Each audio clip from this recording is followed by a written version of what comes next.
Hello, everyone. My name is Charlotte Potter Kasic. I'm the executive director here at the Barrie Art Museum, and we are excited to welcome a special guest today. Stuart is here from Theriault. He's been an incredible mentor in shaping our space, so we're excited to have a conversation all about doll collecting. But first, I want to give you a little history about the Barrie Art Museum. We were founded in 2018 by collectors Carolyn and Dick Barrie. They have a really fascinating and I would say boutique collection of paintings, contemporary glass, and then historic dolls and automata. When it first came here, people sort of wondered, how are you going to merge all these somewhat disparate things into this space? Well, we've done it in a really interesting way with small interventions where sometimes you'll see a painting or a piece of glass in the doll galleries. We posture here that the doll is a piece of art, that it's a sculpture, not so much a plaything. And so you'll see that reflected in the display. You'll see that it's a little bit more sparsely displayed perhaps than other collections, because we want there to be visual space for the eye to rest and for people to really consider these masterful artworks. I want to say, as an artist myself and a maker, I am absolutely astounded by the doll. I am a glassblower by trade, and so the eyes always took me. But the marriage of materials is the thing that's really captured my heart. So Stuart, tell us a little bit about your connection to the Barries and how we all got here. This is, and I think for a lot of people to understand the context and the importance of this museum, not just in Hampton Roads or Virginia or the East Coast, but the world, because it is the first art museum that has actually embraced the idea of a doll as a work of art. This is an historical moment. Previously, we had doll museums. Absolutely. The people who went to doll museums were typically doll collectors, which is fabulous. However, they never really had an opportunity to expose the general public, you could call them the others, as to the importance of over 300 years of doll artistry, the sculptors, the materials, the objects that were made, the meaning behind them, the stories. They are as important as a painting, as a piece of glass. They have relevance in this conversation, and certainly this is the opportunity for that general public to suddenly have that aha moment of realizing a doll is much more than what their perceived idea is. And so this is what Carolyn's vision really allowed us in the world today. I'd known Carolyn for many, many years as a collector. And it's interesting, the difference of knowing her as a collector, but then her vision changing to the museum aspect, because they are two fundamentally different things. A collector buys what they love and what they want to be surrounded by. But from a museum perspective, you need to think in broader terms, because you have to appeal to a broad audience. It's no longer your collection, it's now the world's collection. So the interesting thing in working with Carolyn was helping her, which wasn't difficult because she gets it right away. She has incredible vision, was her seeing that she had to branch out from her classic love of French bébés, which was the main focus of her home collection.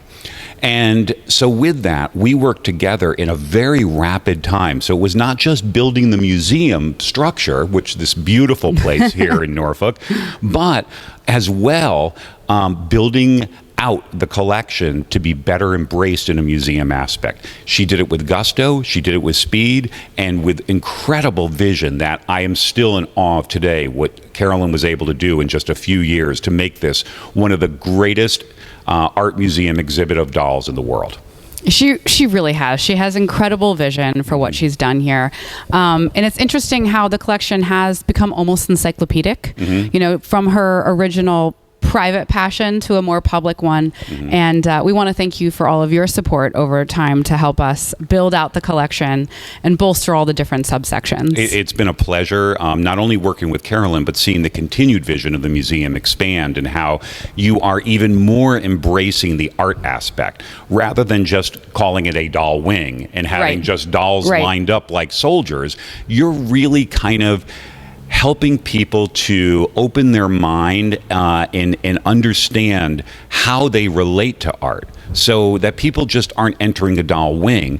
They're entering the wing of a museum, an art museum, and seeing dolls within that context. And right. that is fabulous, how it's growing and evolving into this idea.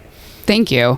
Well, today we're going to talk a lot about the reinstallation of the doll gallery. But before we go in, we are located on Old Dominion University campus, which means that we have a few different niche audiences. Of course, we have the doll collectors, but we also have our students and our faculty from over 5 different schools across campus. And of course, then our regional folks, and then tourists. So there's a lot of different groups that come through here.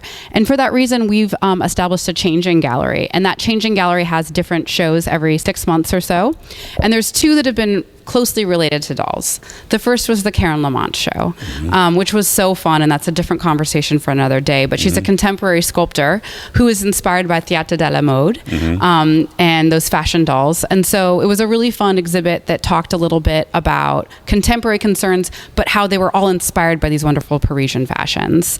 The next show that recently closed is Motion Emotion, which unpacks the automata as the precursor to modern day robots. And it was really fun to work with different folks across campus and have examples of robots that are made right here. So as you come into the doll gallery, you're going to start to see that we have broken it up into 4 quadrants. And these quadrants are topical. Another major goal of this reinstallation was to establish a changing exhibition space at the heart of our gallery so that we could tease out certain topics and every 6 months be able to have changing exhibitions that look at different topics. So the one that's on view right now is Carolyn's Bébés. Should we start there? Sure. Because it really does reflect the heart of her collecting and sort of the beginning of her collecting. So here we are. It's called The Great Exhibition, Bébés at the Berry. And what I love about this little exhibit space, which used to just be a standard room or a standard area for exhibits, is now become an opportunity really to explain different niche sections of dolls that people can have a great understanding. And I know as a museum lover, the greatest thing I enjoy about a museum is not just looking at the object, but reading the stories, because really the story is the object. As I recently wrote in my book, Never Ending Stories, that every object is more than just the aesthetic. It is what is the life behind that, who made it, who owned it, what it was its purpose. And that's what I love about the exhibits. It allows you to do, again, what I call before that deep dive into one particular niche or subject. And for this, the entry to read and learn, not just for doll collectors, but for the general public. And I think for the doll collectors out there who say, oh, but we know all of this, the important part of the message here with the Berry Art Museum is that it's not all about doll collectors. What we want to do is educate all people into the idea of what is a bébé, because a person coming in who's just a visitor to the museum, you would say to them, oh, there's an incredible collection of bébés, and they would say, what's a bébé? It's true. Now they come and they're like, I had no idea, and they read the history. So this is an incredible little room that you'll have a number of rotating exhibits over the years. I believe the next one after this is on Madame Alexander. It is, yes. And who's, perhaps the most iconic figure in the world of the American doll. And so, again, allowing that zeroing in on one particular facet. So here you see not every bébé in the world, but a wonderful breakdown of allowing you, the person, to come in, not to be so overwhelmed with lineups of what I call soldiers, but rather very artfully and beautifully displayed sort of panorama of the history of the bébé, not only in the costuming, but the manufacturing, and what I love as well, explanations all the way through so that the general public can really have an idea how the bébé evolved from what I would call a more romantic and visualized aspect of a child into the later in years as they became more character-oriented, and a lot of it being the changes in society and absolutely that dolls maintain. So one thing that we do here at the Berry is we have a curator that we work with, different guest curators. And for this show, we worked with somebody named Sarah Woodbury. And she's an academic from William and Mary doing her PhD. And so she really has a different gaze, I would say, as she's approaching these objects. She's thinking them as historical objects. She's thinking about how they are sort of nostalgizing as well as romanticizing this notion of childhood. She talks a lot about how specifically a lot of these would have been affluent children, and they're not actually necessarily accurate depictions of what would have been happening culturally for all children by any means, but certainly showing a romanticized version of what that childhood might look like. Another thing that she was really fascinated with is women's labor and thinking about the working class and the role of women in the making and the manufacturing of these objects.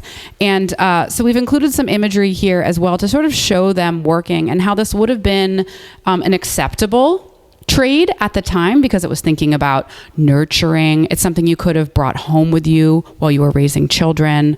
And so she wanted to sort of uplift some of those voices that maybe people weren't as aware of when it came to the manufacturing of the doll. You bring up, again, why it's wonderful to have an art museum focused on this is that you tend to look at things from a different perspective as well.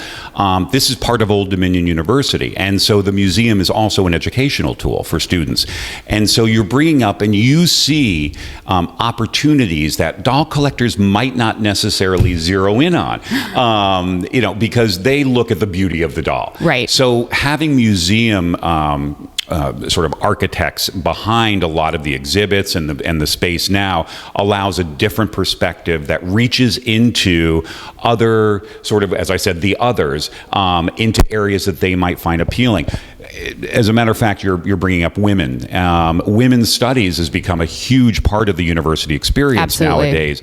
Showing women through the years with doll making is a really important part of recognizing that this was one of, as you said, the first opportunities for women to begin to develop in the workplace. Right. As a matter of fact, in America, in the 20th century, it would become women who would primarily dominate the industry, right up to Madame Alexander, who became one of the greatest entrepreneur stories of women in America. And so this is an incredible opportunity, again, to show different ideas within doll making over the years. So one thing that we do with every one of our changing exhibitions is that we take a minute to create an exhibition advisory committee. And for this show, we had people from fashion merchandising, gender studies, as well as entrepreneurship, and even communications and marketing. So when you think about the way that Gemot was marketing these dolls at that time, and the incredible displays they were putting together for the World's Fair. We sort of use the World's Fair as this platform to think about how it really was in so many ways the World Wide Web of its time, right? So you couldn't necessarily personally travel to all these different places, but you could go to this exposition and see all of these different countries. And so it was really fascinating. We thought a lot about the fact that now we just go online, but then this would have been the Mecca. This would have been the moment, right? The physicality of that space, which now, of course, is all virtual. It's funny that you talk about, yes, Mark, I discuss this a lot and how marketing you could do an entire research paper, a book about marketing in the world of dolls. I recently wrote an article about two Cupid dolls that in the early 20th century were contracted to have one of Ansel Adams' closest photographer buddies. He was hired by the California Raising Council to do a photo shoot of dancing Cupids to use as an advertisement for raisins. That's and was hysterical. Used in the and now going into the exhibitions that you talk about. Yeah. In the San Francisco exhibition, which I'm trying to think was 1915. I don't recall exactly, but they had a whole booth about raisins, and these Cupid dolls were the central theme. Isn't that interesting? Dancing Cupid. So you see how everything connects in all of this. Absolutely. And marketing with dolls, the #1 mayonnaise brand in the world is Cupid mayonnaise out of Japan. Isn't that fascinating? So dolls can relate to marketing as well. And then you talk about, it's interesting how you talk about business and all of these areas that an educational university here can utilize. The study of Émile Jumeau, right here, is a story in itself. He was a character. He called himself the Roi des Poupées, the king of dolls. And he was very flamboyant, and he believed and said, no, we will make this character doll, people will love it, but he was way ahead of his time. Yeah. They would eventually, this would become the norm, but he was too much too soon. Yeah. And I love studying not only the artistry of it, but the fact of the history and the story behind how it was revolutionary, but a failure. Maybe we could walk over to the fashion section and explore some of the pieces over there. I think back to Hooray. Hooray's been a doll that I just keep on coming back to lately because she was a fabulous entrepreneur. Again, women in the history of dolls. True. We can go all through history, but I believe you're correct. Adelaide Hooray was really by far the pioneer for women in dolls, because she developed her own company, and it was a boys' world back then. You think of dolls, you think, well, of course it would be a woman. No, it was a male-controlled industry for many, many years, and she was one of the very few women to break through and became and produced what are considered today to be the culmination of the French fashion. Not only in the presentation of the doll, which she made one of the most beautiful fashion dolls ever created, but she was a genius marketer, as we talk about. And you talk about Barbie today, or again, relating it to things that people might understand who are not doll collectors. Barbie, American Girl. The doll is just the centerpiece that you get. What they do, though, is market all the accessories around it. Absolutely. That's where they're really focused on. Hooray revolutionized this. You didn't just buy a doll. You bought an entire life for this doll. In clothing, accessories, furniture, everything. You built what were called trousseaus. Really interesting how Hooray was the touchstone of 19th century, sort of giving us the idea of the doll, not only as a plaything, but really as an educational tool for young girls to learn to build her wardrobe, to learn to dress like a lady. And this was an incredible moment in that time to be able to give children something different than just a play doll, but rather a doll that was a tool to learn to become a young woman. And Hooray is the culmination of this artistry. However, it really does extend and was popular throughout. There were many different French fashion companies. As a matter of fact, we talked about Émile Jumeau earlier. It was Émile Jumeau's father, Pierre-François, that actually started the Jumeau company with a poupée, with a fashion doll. And it was only Émile Jumeau later on that saw, oh, wait, bébés are the way to go. We want to convert more to making bébés, which was the evolutionary process at that time. But French fashions really are the origins of most of the French doll companies of the 19th century. And here's a number of incredible examples from Carolyn's collection, now the Barry Art Museum collection, including, which I always love associating this particular doll, because we talk so much about the conversation of Barbie these days, and everything. It opens this Friday, and we're all going. The whole team's going. I know. But this is interesting in that here is really the first Barbie. It's true. It's a Radico and Codonnier French fashion from the 19th century. Look at the shape, look at the face, but even more important, the very first Barbie came with a stand that inserted into the bottom of the feet. Guess what? They weren't the first. Radico and Codonnier did it, and many of them come with an original wood-based stand that fits into the bottom of the feet. So, you know, again, fashions, you can see the evolution of doll making well into modern times and how they influence and impact. One really exquisite piece I always like to sort of settle on for a moment, the Petit Prince here.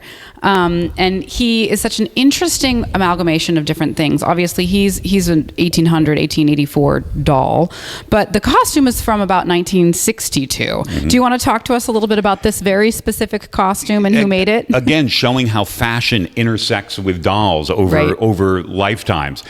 This actually is a French Bis Bébé from Jameau, but was part of the Huguette Clark collection. Huguette was the great heiress of the Senator Clark's copper fortune of the 19th and early 20th century. She lived well into the 2000s, as a matter of fact, and passed away, I believe, at 104.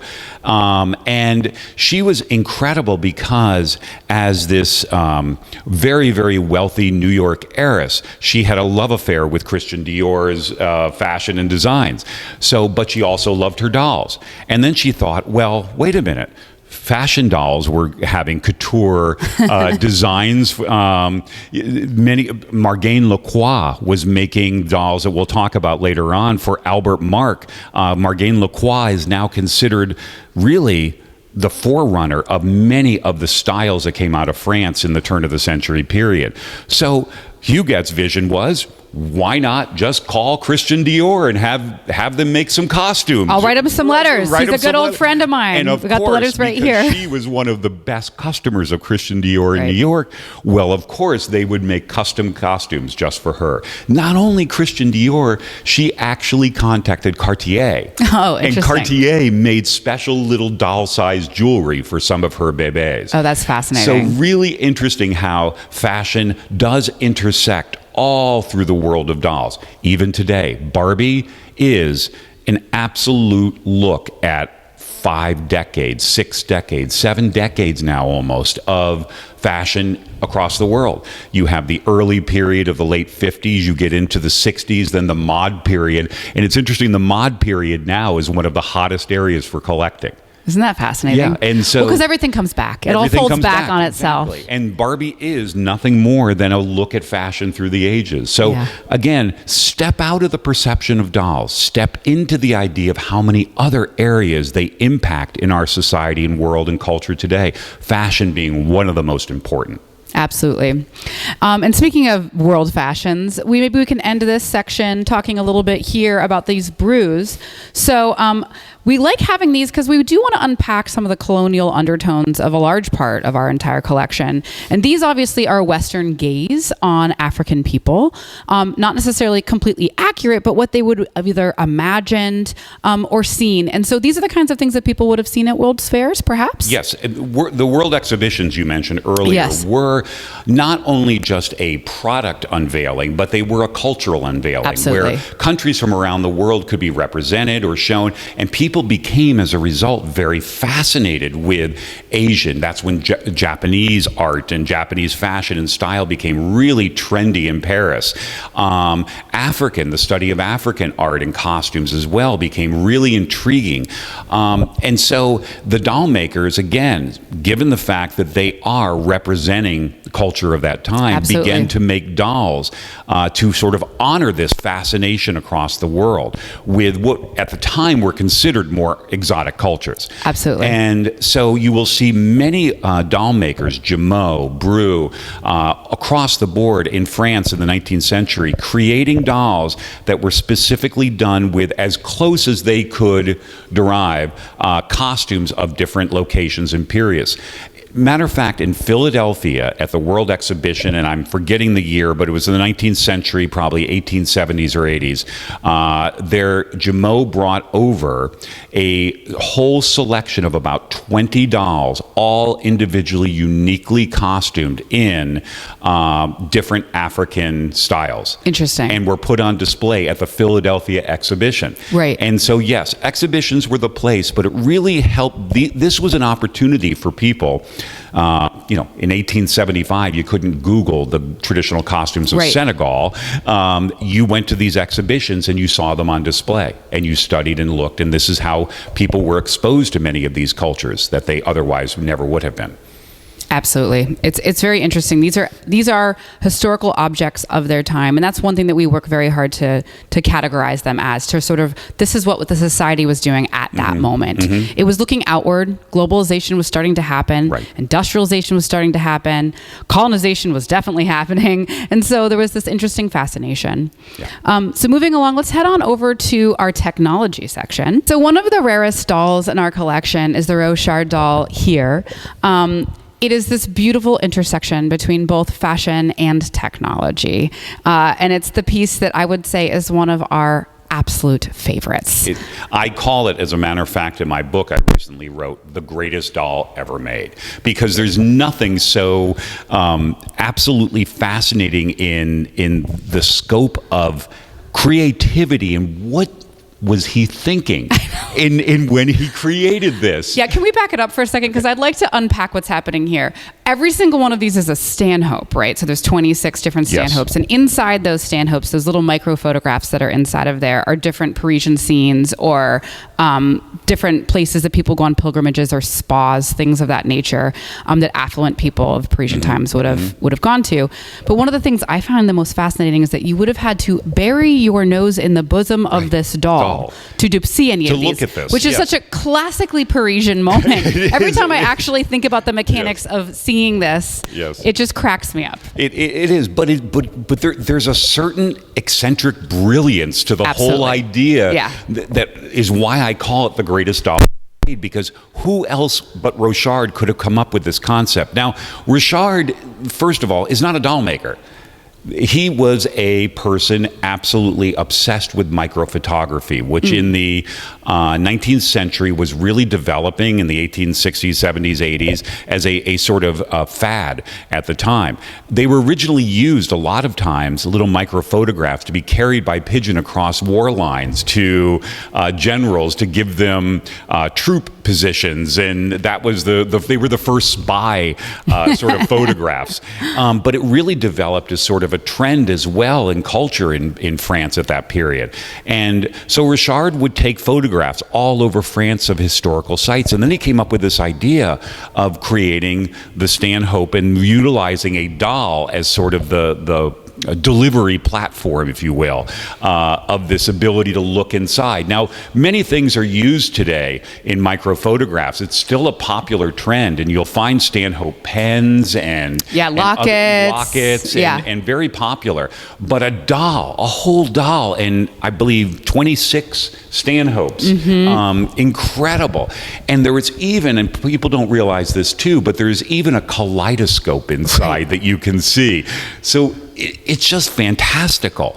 And it's totally fantastical. And the other thing that's interesting about it is that as a maker and as a glassblower myself, and someone who's done a lot of experimentation with optics, the other thing that's so fascinating about this is you would have had to remove the back of it to get the backlighting for it to for both the kaleidoscope and the Stanhopes to really be viewed properly. So there was a piece of dismantling your piece to be able to get the optical illusion, which I also find equally fascinating and strange that it really was meant to be handled in that way. It was. And obviously, and again, we talk about some of the greatest, most genius creations in the world of dolls have been commercial failures, because clearly he didn't sell a whole lot of these dolls. Right. But still, because they didn't have bodies, right? When you first got one, you just got the So very bust. Few of these exist. I mean, a handful across the world. And then to find them with the Stanhopes intact, like your example here, which I love how you presented close-up views, because it's difficult, obviously, in the case. And then a little background and history of some of the photographs inside really brings it to life. This is what you peer in and see. And little famous sites around Paris or France. They could be street scenes as well, just common Parisian street scenes. So having this in a museum and allowing for this presentation really brings the importance of this piece. I love this cross-section here, and we've actually spoken with the photography department. This is one of the wonderful things about being part of a university. So the photography department loves this piece. The sculpture department, the glass students love this piece. The fashion students love this piece. So this piece just sits at this beautiful intersection between so many departments here on campus and so many different people's. Every doll does. Yeah. That's what we've been trying to say. And what the Barry Art Museum allows is that now you're able to see how many facets of everything that dolls have touched in our lives. Technology, fashion. Pop culture, literature. Literature. Everything's been touched. For a university, that's just the tip of the iceberg. For a university, incredible teaching tools in all these departments, but for the general public to see this. And that's what I love in this new layout that you've created for the doll gallery. You take out the just chronology of it and bring in how dolls intersect with all these parts of our culture and lives through the years. And we have found that it has made it much more accessible to the general public to look at it this way, because people come in here and they get to see an automata, and there's one here on the screen right now who's playing the piano, and they get, although we can't always wind it up for people, we now have a video here that shows people the automata moving and functioning, the gears and the mechanisms, being able to see someone turn it. They really were some of the first immersive art installations. Hear me out. I know that might sound crazy, but they touched every one of your senses. There was the tactile component of the cranking, and then there was the audible component of the music boxes, and then of course visually they're stunning, and then finally there was an olfactory component sometimes, right? There was certain ones that actually had bellows in their arms and they could smoke. So the fact that there could be a fully immersive object that could bring you into a space like that, you're right, it was like a theater. It was theater. Yeah. And many times the movements are so complex. I mean, this example, you will see, even if it's running, you will see the eyes open and close. Right. I mean, all these very intricate movements that were designed truly to, as you say, immerse you into this theater. Yeah. Yeah, it's really fascinating. Okay, so moving along over here, we have a couple of the Daki Ningos. We've been working with Alan Scott Pate to build out this collection quite a bit. And we just love this pair of dolls for a number of reasons. Of course, they have like the human hair and the glass eyes. But I became really interested in knowing that they also were sort of the first surrogates for women who had lost children. So it would have been something that people would have held, and it would have been normal to see a woman walking through the streets holding one. But the mechanics are fascinating, being able to squeeze it and having that bellows and some of the first talking dolls. So this little pair right here is something that we've found has been really, really interesting to speak with students about. And you mentioned Alan Scott Pate, who works with you as well on the Japanese part of the exhibit, and he is one of the greatest, most knowledgeable people in the world on the subject. So I know he's helped you bring these into the museum, and they are really great additions in showing, again, that the culture of doll making was not just European, not just wasn't American. Just Western. It was all across the world. So yeah, we work with different experts for all of these different topical components. And so we've worked with a number of guest curators, and he's been one. So one of the new installation components over here, which has been wonderful for some of our younger audiences, as well as our sculpture students, is unpacking the dolls and materials. What are the different materials that are used? Although this is not a chronology at all, and obviously is varied in all of these different techniques of creating, it starts to really think about let's really think about these different materials and what's being used here and why. And there was different materials being used at different time periods for different reasons. So we start here with a wooden. It's one of the earliest dolls in our collection. And she would have been an example of something that's like a Pandora doll. Don't know if she actually was a Pandora doll. Then we get into the cloth dolls, which is it comes full circle back to the World's Fair. And then we get into paper mache. And this is kind of a regionally specific piece, a Leo Moss piece, and he was from Macon, Georgia, just right up the road. He's also the only African-American maker in our collection. Then we get into one of the bisque faces, bebes, and then of course the porcelain Scottish boy. And then people get really excited to think about what this face is made of, this gofun, this ground up oyster shell, which of course is regionally an interesting material for us. We have a lot of oyster beds here in Virginia. And then finally getting into composite. So this has been a really good window for us to get people interested in the making. And what I'm fascinated with is how the makers were able to marry so many different materials seamlessly to create these wonderful figurative sculptures. This is one of the things I love that you've done. This is a recent addition into the gallery that I never imagined or thought of in this regard of dolls, because for doll collectors, for me, people who are exposed to it, we kind of take for granted the material. We just know what they're made of, and that's it. We know what a bisque doll is. We know what a porcelain doll is. The first time somebody said this is a kid body, I was like, what? Right. You have to unpack some of these terms for and then people. So we, and this is an important, I think, lesson too for doll collectors. We tend to talk above the general public in how we present a doll. Sometimes we got to bring it down a little bit. There's a lot of acronyms thrown in there. We got to bring it down a little bit and kind of, as you say, unpack it for them. Yeah. And this is an incredible opportunity for people to see. Look at the evolution of different materials. Some were found materials that were local, that could be utilized easily. Some were materials that, like bisque, that were meant to believe to be creating the most lifelike and human-looking doll. Some were practical, like plastic and composition. They just became practical materials of the pre- and post-war era. All of these things have a place in time. Right. And I think it's incredible how you've broken it down for people to say, oh, these are all the different materials utilized and the function of how they found and made industries out of this. It's really great. So one of the things that we do when we design spaces, it's a very much a collaborative effort between everyone who works here. So our collector was a major stakeholder. Carolyn helped inform a large portion of the layout. Of course, we worked with Sarah Woodbury, our guest curator, and the academic gaze. We worked with our education specialist here, Suzanne Peterson, and this was really her vision. She said one of the biggest questions we get from people who don't understand dolls is, what are these things made out of? It's so funny because for a doll collector, we never think of like that. Yeah. What is this doll made of? The most simple and basic question. Right. But yes, for a non-collector, it's a huge component of understanding the doll. And it's a really good window, right? It's a first entry point for people to make them feel accessible and something that they can relate to. Yeah. So let's step over into pop culture. When we think a little bit about culture, dolls, we've talked about the marketing. Doll makers were just so smart and partnered often with literature, opera, movies at some points. Of course, the one coming out this Friday. Yes. Licensing, it's really interesting because we talk about that. Again, the business aspect, the marketing aspect that you can study in dolls is fascinating.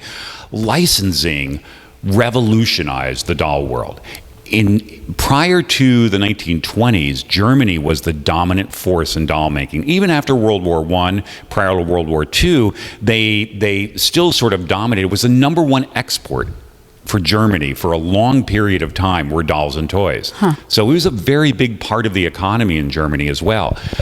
But they totally failed in recognizing one thing: licensing. And that's where the Americans really came in and took control of the entire doll world, because they recognized celebrities and all of these licensing attachments to the dolls. Shirley Temple changed it all.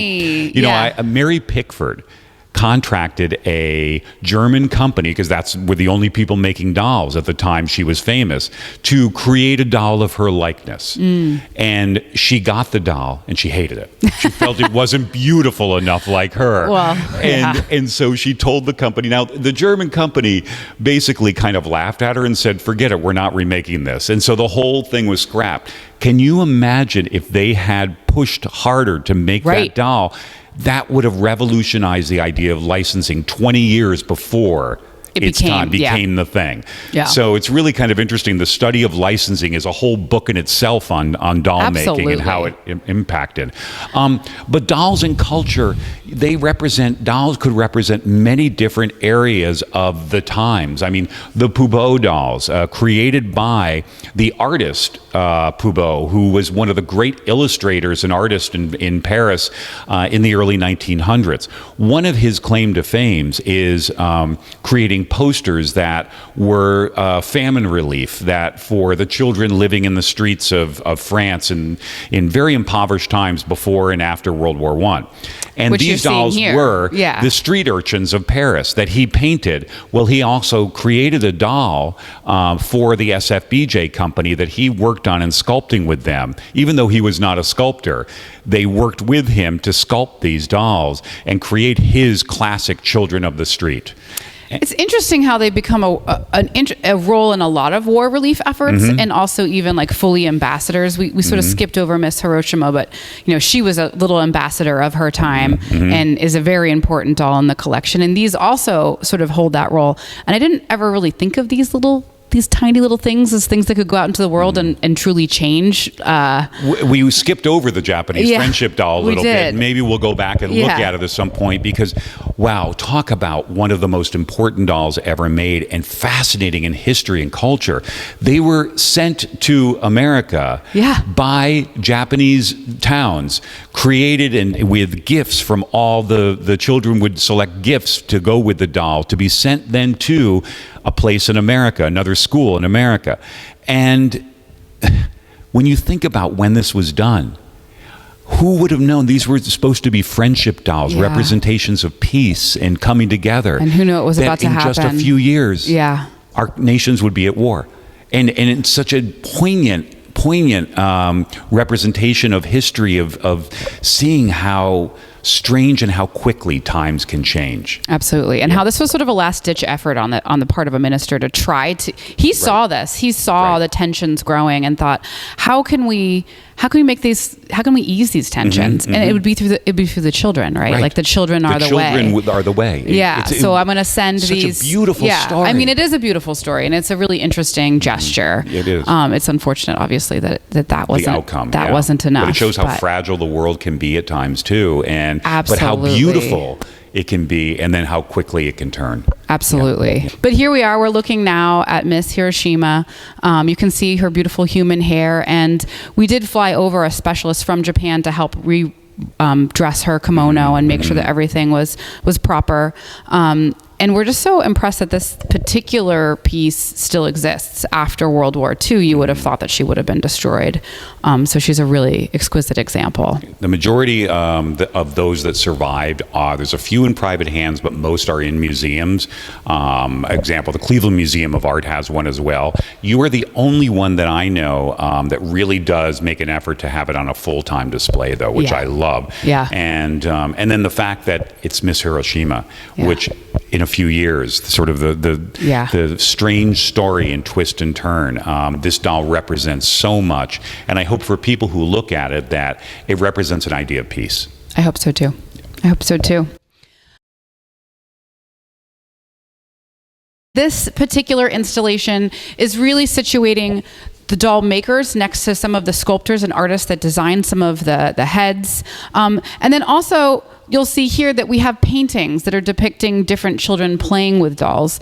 And so one of the beautiful things that Carolyn and Dick Barry did when they were collecting is they were always trying to pair different kinds of artworks together, sort of spanning cultures and materials and times to think about thematic overlooks. And so one of the things that Carolyn always did was she wanted to collect portraits of children holding their dolls.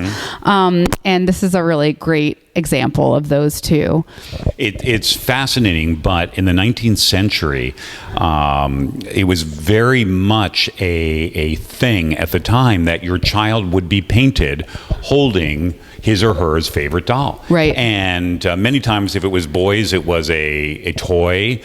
Sometimes it was two children together, each of them holding a doll and a toy. But for the young girl, always holding their different dolls. I think blending dolls as a painting and then showing as well how that intersects into doll making, because here's an Albert Marc doll who he was a sculptor, very famous sculptor at the time in Paris, and was contracted by SFBJ, the same people who contracted Poubeau to create the Poubeau dolls that we showed earlier, contracted Albert Marc to create what many consider, and I would tend to agree, the greatest art doll ever conceived. And not only in the sculpting of the doll, but again, we talk about how fashion intersects. And many people, including me, will consider fashion a form of art.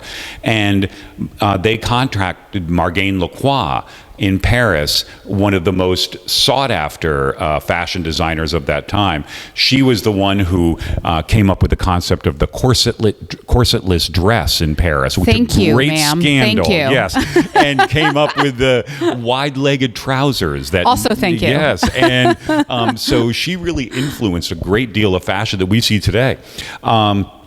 So having her create the costumes, Albert Mark creating the doll, it's kind of like Louis Vuitton and Banksy getting together. Right, you know, right. this is Fascinating collaboration. So moving through here, we do have some great German characters over here. Some of these, I mean, the sculpted hair on this one is so unusual. And I mean, on a personal level, this just reminds me of my son exactly. I love the expressiveness of their faces.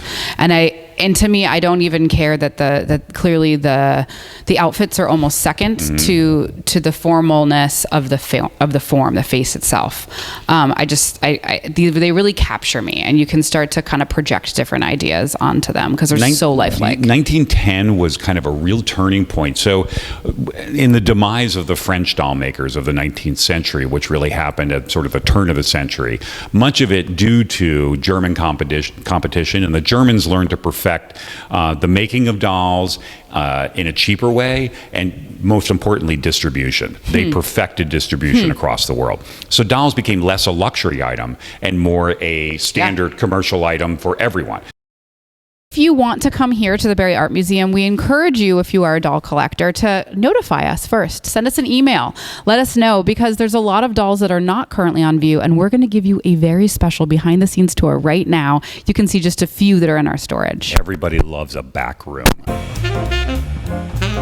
Okay, so if you come in here to our back room, you can see just a few of the pieces that we've pulled out to show some of the breadth of the artwork that we have in our storage. We do work with a conservator here at the Barrie Art Museum. She's incredible, and she does a lot of the work on them. So for conservation reasons, because we are a museum, a lot of the works have to rest. And I know not all collectors always do this, but here we do make sure that all of the clothes can take some time and that they have the proper light levels. And so it just gives you a little window into some of the work that people might see.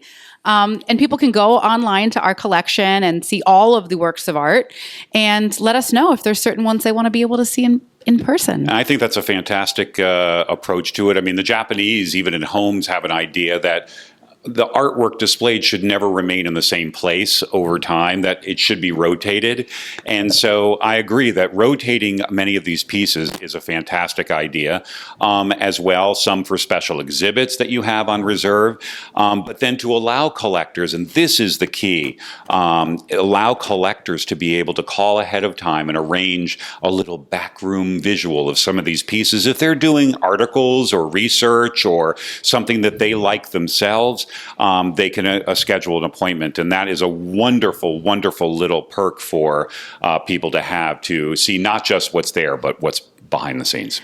Well, because we are a research institution and located here on a university campus, we welcome researchers to come here, contact us ahead of time. We have a great library with some incredible resources and a wonderful archive as well. So we are trying to amass as much as we can to really become one of the foremost places for the study of dolls as art. And you are already there. Thanks, Stuart. Yes. Hey, everyone. Thanks so much for joining us today. We hope you will come visit us here at the Barrie Art Museum in Norfolk, Please Virginia. support this museum. Come and for doll collectors, on this, the turn of this is we have the others coming in to learn about dolls. You can come in and also learn about art glass and maritime paintings and other aspects and bring it all together.